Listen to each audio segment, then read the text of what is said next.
你只用钱币和金力是不够的，要用妖力、妖马合一。这就是应侯权的一掌4式，分别用指尖、指节、拳面和手刃施展4次连续性的攻击，力道跟进叠加，有如河海浪涛，一重接一重。文彪就是靠着这一手独传绝活，当上了镇远镖局的2当家。劫匪只要看到他们的旗号，都会避退3舍。镇远镖局不好惹，走。然而在一次走镖途中，文彪却发现亲弟弟文豹以公谋私，借镖局的名义偷运鸦片。他没有当面点破，而是偷偷把马鞍下的东西藏了起来。就在这时，文彪突然被人拍了下肩膀，他条件反射的出手，结果发现是一场误会，对方是南京来的刑侦，因为被人追杀，所以向他借一匹马赶路。文彪顺水推舟，索性把弟弟文豹的马给了对方。回到镖局后，文彪直接跑到文豹家里查房，果然发现了桌上的稀释工具。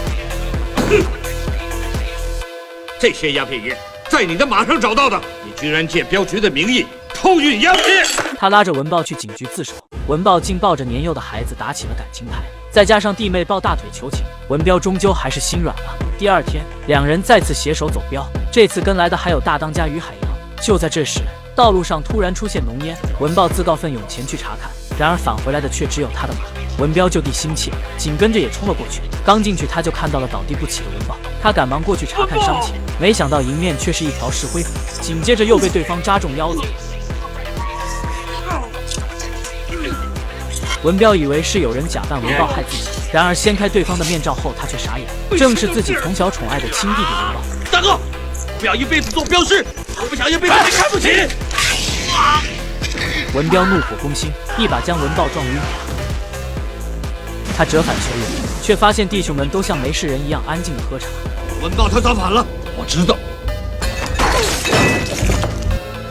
你这蛇属于我。原来除了文彪，镖局上下早已经沦为洋人的偷运工具。为什么你们要联手害我？于海洋，镇远镖局就毁在你的手上。面对一群武功高强的专业镖师，文彪选择了走为上计。他挺着重伤，以应侯权身法借助竹子远遁，然而很快就又被追上。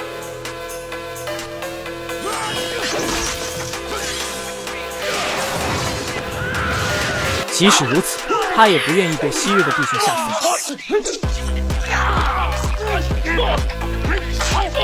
文彪夺过于海洋的大刀，大开大合，一时间竟无人能近身。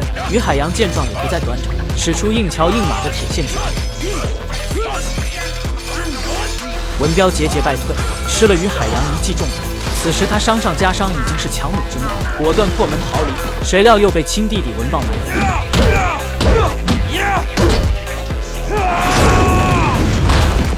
文彪眼神涣散，比起身体上的伤痛，被亲弟弟背叛才是压垮他的最后一根稻草。把他扔下河。文彪一跃而起，却也是最后的回光返照。看着亲哥文彪的惨状，文豹没有心软，抱起一根木桩，直接将他顶进了河里。大哥，你好好安息，弟弟文豹一定为你风光大葬，给你做个衣冠冢。文豹，你真的心狠手辣，你大哥那么精明，还是中了你的计。